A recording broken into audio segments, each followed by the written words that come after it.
M'dzina la Atate ndi la Mwana ndi la Mzimu Woyera. Amen. Ambuye akhale nanu, akhalenso ndi mzimu wanu.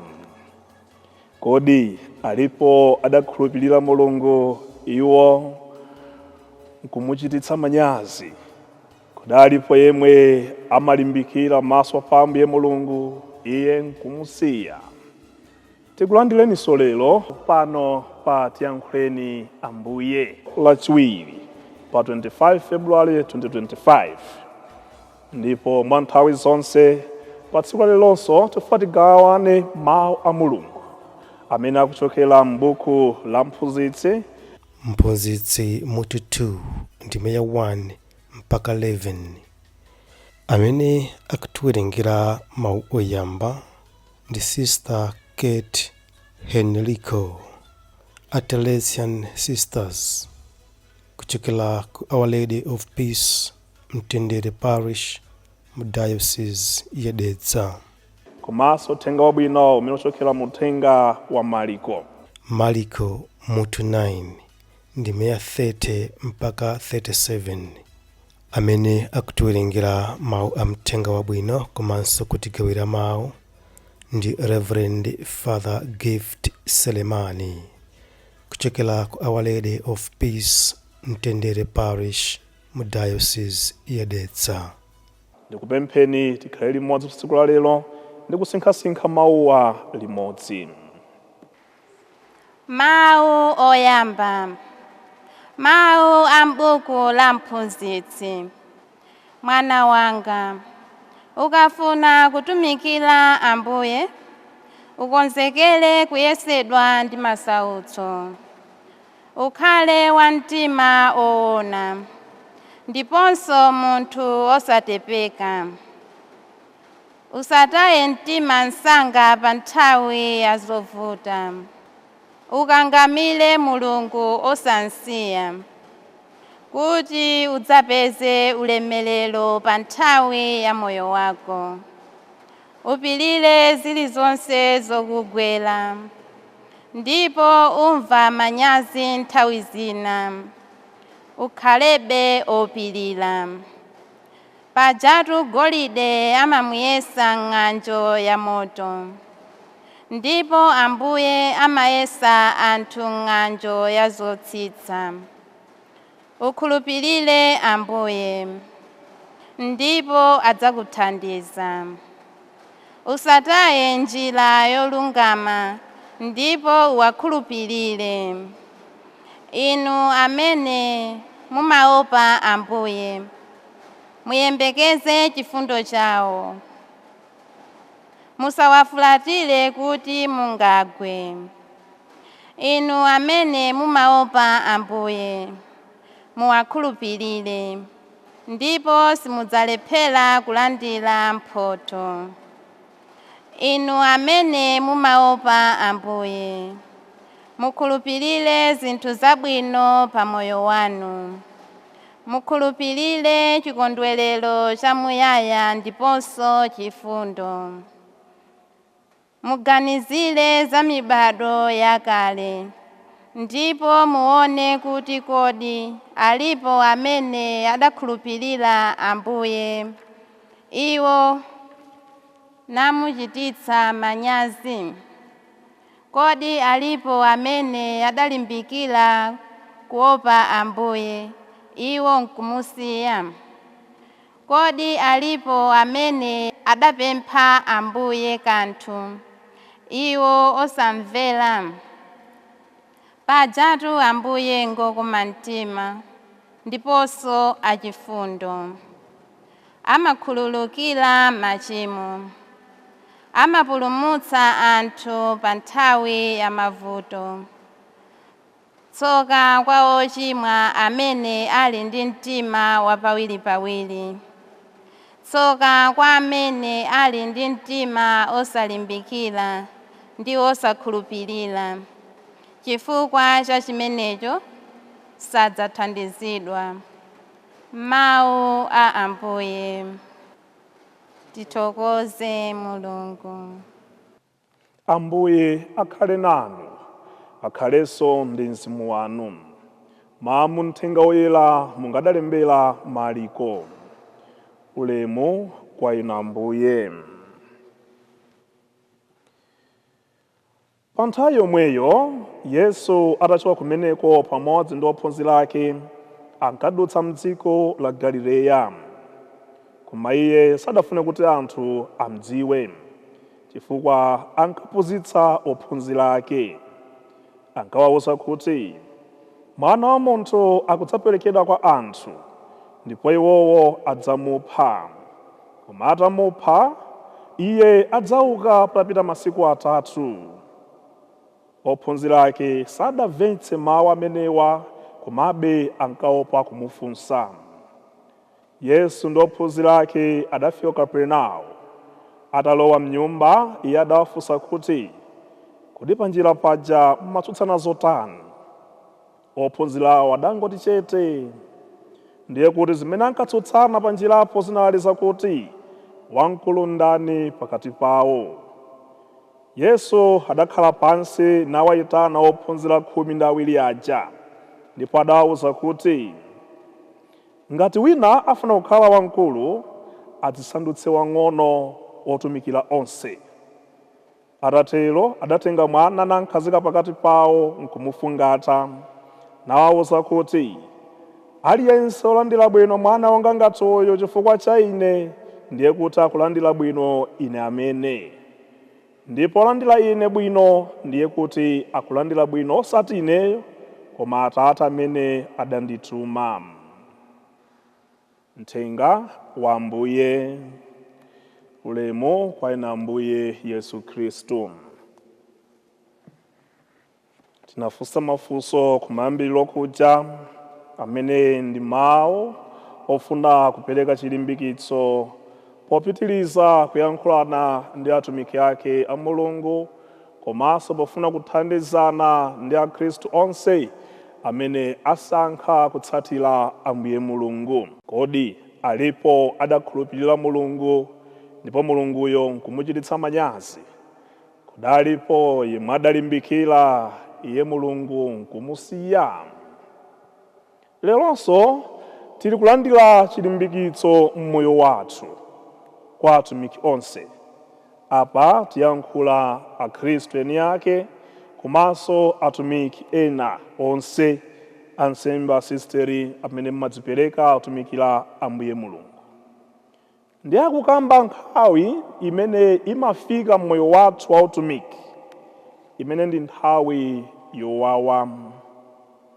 Muja zimadziwika kale kunena kuti mdima ndi choona ndi zinthu ziwiri zosiyana kwambiri, ndipo sizingakhale malo amodzi nthawi imodzi. Ayi, ziyenera china chipezeke china chichokepo. Ndipo kwa wina aliyense amene akusankha kutumikira Ambuye Mulungu, akusankha kuwala. Eni zitanthauza zonena kuti tsopano udane ndi mdima. Mdima mwa iwe, komanso mdima kunja kwa iwe. Imeneyo makosana si ntchito ya masewera, ayi, ni ntchito yaikulu kwambiri zedi, ndipo ntchito ya mtengo wapatali, yolimbana koyamba ndiwe mwini wake, komanso kulimbana ndi dziko lapansi. Nzosadabwitsa kuti poyitanidwa kwa Yesaya uja tikakawerenga Isaya ubanenero lake pamutu 6 paja ndime 1 amatifotokozera za kuyitanidwa kwa Yesaya. Ndipo munkhani imene ija iye uja adazindikira koyamba kuyipitsidwa kwa iye mwini, komanso kwa yachiwiri ku mtundu wonse umene adali nawo ndine pakamwa poyipa, ndipo anthu onse amene ndimakhala nawonso ndawo pakamwanso poyipa. So ntchito yotumikira Ambuye Mulungu si ntchito ya zibwanabwana, ndi utumiki wamphamvu kwambiri, kulimbana ndiwe mwini komanso kulimbana ndi dziko lapansi chakwaipa chimene chingapezeke mwa iwe komanso dziko lapansi. Pamene ukugwira ntchito imene ija uyembekeze tsopano mtsutso waukulu mwa iwe komanso ku dziko lapansi. Mtsutso umene uja nthawi zonse kapena kukangana kumene kuja kwa chabwino ndi chakwaipa, kuyera ndi mdima, kumabweretsa kuwawa m'moyo ndipo kumabweretsa kulira m'moyo. Kwa inu nonse atumiki, ndizoona ndipo imafika di nthawi imene pena umadzililira iwe mwini. Ndidasankhilanji usembeyo, ndinasankhilanji usistereyo, ndinavomeranji kukhala mtsogoleri cheya, ndinavomeranji kukhala othandizira pa miyambo iyi ndiyi. Poona chitozo tsopano chimene chikubwera pa moyo wako, makosana nga zimene sizikuchitikeni ku moyo wanu, muyembekeze kuti sooner or later zikuchitikirani. Sindikutembererani ayi, koma I'm sure one day zimene zakupezani moyo wanu, imene mudzalire ndi kudzilirira utumiki umene inuyo mudadzisankhira. Idzafika nthawi ndithu kudziyang'ana koma ndi nzeru zanga zija ndi mmene mmachitira mujamo ndafika this level, ndingafike pano. Poona zimene ukulimbana nazo, kamba kachimenecho ndi ntchito imene idzakhale ikupweteka iwe mwini, ndipo idzakhale ikuliza kwambiri iwe mwini, mpaka tinena kuti ntchito yotumikira Ambuye Mulungu si yachibwanabwana ayi. Koma Ambuye Mulungu amwe tsopano mmayamba omwe aja mphunzitsa kutsimikizanso kwa inu nonse amene munadzipereka m'maso pa Ambuye Mulungu mokhulupirika, sadzakutayani ayi. Nthawi zambiri ndimanena kuti makamaka kwa ife azitsogoleriso amene amatumikira muchoona, simumakhala ndi nthawi pa nyumba pano. Lero akuyitanani ku Father's house, lero akuyitanani kutumiki kwakuti, mawaso mupita kwakuti, pena mmazidandaula ndili maliti kuti ndisamala bwanji ananga, ndisamala liti. Koma mudzaonetsetsa anthu amene mukukhulupirira bwino lomwe maso pa Ambuye Mulungu mutumikira nthawi ndi nthawi, simmasowa chakudya pa nyumba panu, ndipo simmasowa school fees pa nyumba panu. Mungathe kumalira nkumazunzika, koma tell you Mulungu amakhala kuthandizirani, wina amapezeka kuthandiza china chake. Takamtengani ichi chikuthandizireni, ana aja mwakuti moyo nkumapitirira, ena ongokhalacha kumadzapemphaso kwa inu nomwe. Ambuye Mulungu sadzatikhumudwitsa ngati ukutumikiradi Mulungu muchoona ndipo walimba muchoona. Muthenga wabwino tsopano Ambuye Mulungu akutithandizanso tonsefe ndi kutipatsa more or less like a challenge.